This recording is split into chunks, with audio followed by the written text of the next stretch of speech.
Assalamualaikum warahmatullahi wabarakatuh. Kami dari kelompok 9, Hukum Agraria jurusan Hukum Keluarga Lokal A, yang beranggotakan saya sendiri, Asman Nur Hasanah, NIM 1813010025, dan teman saya, Lucy Fitrieni, NIM 1813010025. Di sini kami akan menyampaikan materi mengenai pendaftaran tanah sampai dengan G, yaitu mengenai objek pendaftaran tanah, kegiatan pendaftaran tanah, sistem pendaftaran tanah, dan 4 atau D, yaitu mengenai objek pendaftaran tanah. Dalam kegiatan pendaftaran tanah, tidak semua bidang-bidang tanah menjadi objek pendaftaran tanah, hanya objek tertentu yang telah ditentukan oleh undang-undang. Pengaturan terhadap objek pendaftaran tanah diatur lebih lanjut dalam pasal 9 Peraturan Pemerintah Nomor 24 Tahun 1997 tentang pendaftaran tanah, yang dimana disebutkan bahwa 1. Bidang-bidang tanah yang dipunyai dengan hak milik, hak guna usaha, hak guna bangunan, dan hak pakai. Yang kedua, tanah hak pengelolaan. Yang ketiga, tanah wakaf. Yang keempat, hak milik atas satuan rumah susun. Yang kelima, hak tanggungan tanah yang wajib dilakukan pendaftaran meliputi hak milik, hak guna usaha, hak guna bangunan, hak pakai, hak pengelolaan, hak wakaf, dan hak milik atas satuan rumah susun dan hak tanggungan. Objek pendaftaran tanah dalam pasal 9 PP Nomor 24 Tahun 1997 dibukukan dalam buku tanah dan diterbitkan sertifikat sebagai surat tanda bukti hanya kecuali kegiatan pendaftaran tanah. Menurut pasal 19 ayat 2 UU PA, kegiatan pendaftaran tanah yang dilakukan oleh pemerintah meliputi yang A. Pengukuran, perpetaan dan pembukuan tanah. B. Pendaftaran hak atas tanah dan peralihan hak tersebut. Yang C. Pemberian surat tanda bukti hak yang berlaku sebagai alat pembuktian yang kuat. Lalu kegiatan pendaftaran tanah tersebut kemudian dijabarkan lebih lanjut dalam pasal 12 PP Nomor 24 Tahun 1997, yaitu sebagai berikut. Yang pertama, kegiatan pendaftaran tanah untuk pertama kali meliputi pengumpulan dan pengelolaan dan data fisik. Yang kedua, pembuktian hak dan pembukuannya. Yang ketiga, penerbitan sertifikat. Yang keempat, penyajian data fisik dan data yuridis. Yang kelima, penyimpanan daftar umum dan dokumen. Selanjutnya yang kedua, kegiatan pemeliharaan data pendaftaran tanah meliputi pendaftaran peralihan dan pembebanan hak. Untuk pertama kali dilakukan terhadap objek pendaftaran tanah yang belum didaftarkan sama sekali, baik menurut PP Nomor 10 Tahun 1961 maupun PP Nomor 29 Tahun 1997. Sedangkan kegiatan pemeliharaan data pendaftaran tanah dilakukan untuk menyesuaikan data fisik dan data juridis disebabkan adanya peralihan maupun pembebanan hak. Pendaftaran tanah untuk pertama kalinya dapat dilaksanakan melalui pendaftaran tanah secara sistematik dan pendaftaran tanah secara sporadik. Pendaftaran sistematik dilakukan secara serentak terhadap semua objek pendaftaran tanah yang belum didaftar dalam suatu wilayah, suatu desa, atau kelurahan. Kemudian pendaftaran secara sistematik ini dilakukan berdasarkan inisiatif dari pemerintah. Pendaftaran secara sporadik dilakukan berdasarkan permintaan pihak yang berkepentingan terhadap satu atau beberapa objek pendaftaran tanah.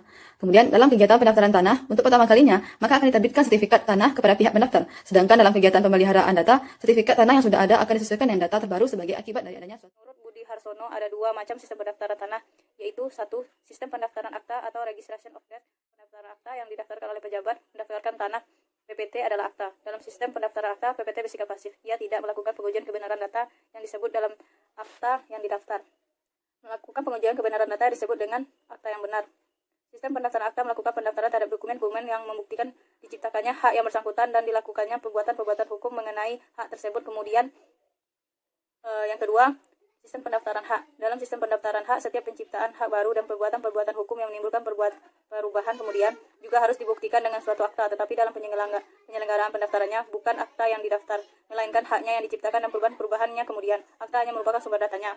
Sistem pendaftaran hak tanpa dengan adanya buku tanah sebagai dokumen yang memuat data yuridis dan data fisik yang dihimpun dan disajikan serta diterbitkannya sertifikat. Indonesia menganut sistem pendaftaran akta registration of deeds yang diatur dalam Overseas Ordonansin 1834 sampai 27. Akta atau surat perjanjian peralihan hak atas tanah dilakukan di hadapan Overseas Amtenar. Pendaftaran yang merupakan pejabat pendaftaran tanah pada masa itu. Sebagai hasil dari pendaftaran tersebut, kepada penerima hak diberikan proses akta sebagai bukti terjadinya peralihan hak tersebut. Setelah berlakunya UU PA, Indonesia menganut sistem pendaftaran hak registration of title.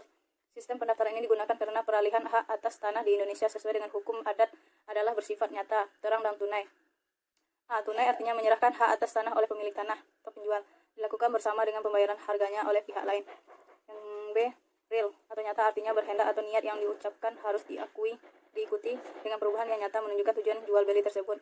Misalnya dengan diterimanya uang oleh penjual dan dibuatkannya perjanjian di hadapan kepala desa.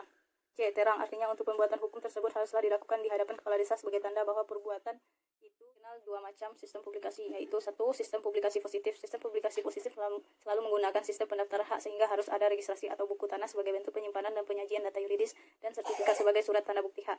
Registrasi atau buku tanah yang disajikan dalam sistem publikasi positif dijamin kebenarannya oleh negara, dan sistem publikasi positif berlaku atas asas itikat baik yang melindungi pihak dan dengan itikat baik dan dengan melakukan pembayaran memperoleh hak dan dari orang yang namanya terdaftar sebagai pemegang hak yang sah dalam registrasi. Pihak yang beritikat baik memperoleh suatu titel hak yang tidak dapat diganggu gugat dengan didaftarkannya namanya sebagai tahun 1997 menyatakan bahwa pendaftaran tanah mengandung sistem publikasi negatif tetapi yang mengandung unsur positif karena akan menghasilkan surat-surat tanda bukti hak yang berlaku sebagai alat pembuktian yang kuat untuk mengatasi kelemahan sistem publikasi negatif pada umumnya dengan menggunakan lembaga kadaluarsa. Namun karena sistem hukum pertanahan kita yang bersumber dari hukum adat tidak mengenal lembaga kadaluarsa, maka diberlakukan lembaga Rechtsverwerking.